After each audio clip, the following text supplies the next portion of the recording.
Hi అండి. ఈరోజు మధ్యాహ్నం లంచ్కి ఏమేమి చేశాను అనేది చూపిస్తాను. కాలీఫ్లవర్ ఫ్రై చేద్దామని స్టవ్ మీద కళాయి పెట్టి కొద్దిగా వాటరు, కాలీఫ్లవర్ చిన్నగా కట్ చేసేసుకున్నాను.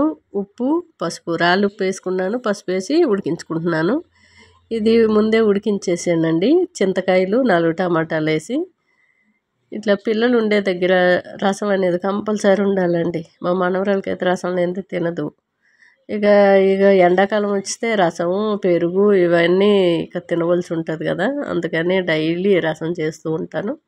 కాలీఫ్లవర్ ఉడికించుకొని నీళ్ళన్నీ వడగట్టుకొని అదే కళాయిలో కొద్ది కొబ్బరి నూనె వేసుకున్నాను. కొబ్బరి నూనె ఆరోగ్యానికి చాలా మంచిది. పట్టించుకున్న కొబ్బరి నూనె, పట్టించుకున్న నువ్వుల నూనె వాడినట్లయితే మనకి నెయ్యి అయినా పాలమిగడైనా ఆరోగ్యానికి చాలా మంచిదండి. ఎందుకంటే మనకి ప్యాకెట్ల నూనె అన్నీ కల్తీ కదా, అందుకని కొద్దిగా కొబ్బరి నూనె వేసుకొని ఆవాల జీలకర్ర, శనగపప్పు, మినపప్పు, ఉల్లిపాయ ముక్కలు, పచ్చిమిర్చి, కరివేపాకు వేసుకున్నాను. కొద్దిగా అల్లం తురుము వేసుకున్నాను. నాకు ఎక్కువగా కిచెన్లోని ఎల్లిగడ్డ ఉంటేనే బాగా అనిపిస్తుంది. ఎల్లిగడ్డ నేను చూసుకోలేదు, ఇక అయిపోయినాయని ఇంకా తీసుకురావాలి ఈరోజు. ఎల్లిగడ్డ ప్రతి దాంట్లో ఎల్లిగడ్డ వేస్తే ఆ స్మెల్ బాగుంటుంది, ఆరోగ్యానికి కూడా చాలా మంచిది. రోగనిరోధక శక్తి అనేది మనకి అల్లం కానీ ఎల్లిగడ్డ కానీ పెంచుద్ది.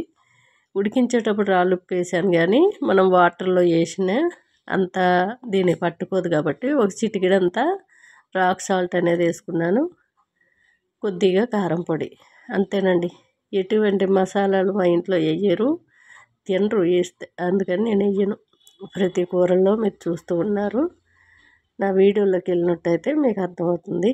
లాస్ట్లో కొద్ది కొత్తిమీర వేసి దించేసుకోవడమే. రసం అయితే అవతల స్టవ్ పైన నేను మసిలించేసాను. మళ్ళీ కొద్దిగా రసంకి పోపండి. కళాయిలో కొద్దిగా కొబ్బరి నూనె వేసుకొని మెంతులు, ఆవాలు, జీలకర్ర, శనగపప్పు, మినపప్పు వేసుకున్నాను. దినుసుల్లో అన్నీ కలిపే ఉంటాయి, మెంతులు కూడా కలిపే ఉంటాయి. కొంచెం పప్పు కానీ రసం కానీ చేసేటప్పుడు కాస్త ఎక్కువ వేస్తుంటాను. ఎల్లుల్లి రెబ్బలు చిన్నగా ఉండే ఒక 2 వేసాను. చారుకి ఎల్లుల్లిపాయలు లేకపోతే అస్సలు తినబుద్ది కాదు. ఎండుమిర్చి, పచ్చిమిర్చి వేసుకొని కొద్దిగా కరివేపాకు వేసి ఇంగువ కూడా వేసుకుని చాలా టేస్ట్గా ఉంటుందండి. మనం ఇలా రసం చేసుకుంటే అసలు ఏ కర్రీ అవసరం ఉండదండి, రసంతోనే తినేయచ్చు. ఇంగువ వల్లే టేస్ట్ అనేది బాగా పెరుగుద్ది. ఎల్లుల్లిపాయలు ఉంటే కాస్త ఎక్కువగానే వేసుకోవాలి. దీంట్లో కూడా కొద్దిగా అల్లం తురుము వేసాను. ఇప్పుడు మసిలించుకున్నది రసం అంతా కూడా దీంట్లో పోసేసుకోవాలి. ఆ రసంలో ఉప్పు, రాళ్ళు ఉప్పు, పసుపు వేసాను, అంతేనండి. మా మనవరాలు తింటుందని కారం అంత వేయను. దీంట్లో పచ్చిమిర్చి, ఎండుమిరపకాయలు వేసాను కాబట్టి సరిపోతుంది. స్టవ్ కట్టేసి పోపులో పోసుకుంటే మనకి పోపు అనేది పైకి తేలుతూ చాలా తినాలనిపించే వాళ్ళకి చాలా ఇష్టంగా తింటారు. ఆయిల్ పైకి తేలితే చాలామందికి ఇష్టం. అలా ఉండాలి అనుకుంటే స్టవ్ బంద్ చేసినాక పోపు గరిటలో పోసినట్లయితే మనం పోపులోని చారు రసం అనేది పోసినట్లయితే మనకి పోపు అనేది పైన ఉంటుంది. మళ్ళీ మసలు పెట్టకుండా స్టవ్ కట్టేయాలి. లాస్ట్లో కాస్త బెల్లం వేసాను రసంలో, చాలా బాగుంటుంది.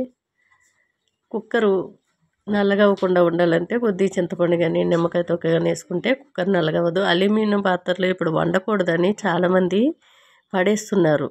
మళ్ళీ స్టీల్ షాప్కే రిటర్న్ ఇచ్చేసి వేరే తెచ్చుకోవడం చేస్తున్నారు. అలా చేసే కంటే అల్యూమినియం వండకూడదు అనుకున్నప్పుడు ఇలా స్టీల్ గిన్నెలో పెట్టి వండుకోవచ్చు చక్కగా. ఇవి కొర్రలు అండి, డైలీ కొర్రలు వండుతాను. కొర్రలు, అరికెలు, జొన్నలు ఇవి ఆరోగ్యానికి చాలా మంచిది. కొద్దిగా తినే కడుపు ఫుల్ అనిపిస్తుంది. ఎవరైనా రైసు మేము తినలేము, మాకు డైటు, అలాగే షుగర్ పేషెంట్లు అలాంటి వాళ్ళు, షుగర్ ఉండేవాళ్ళు కూడా ఇలా డైలీ కొర్రలు కానీ జొన్నలు కానీ తీసుకుంటే ఆరోగ్యానికి చాలా మంచిది. ఓకేనా, బాయ్ అండి.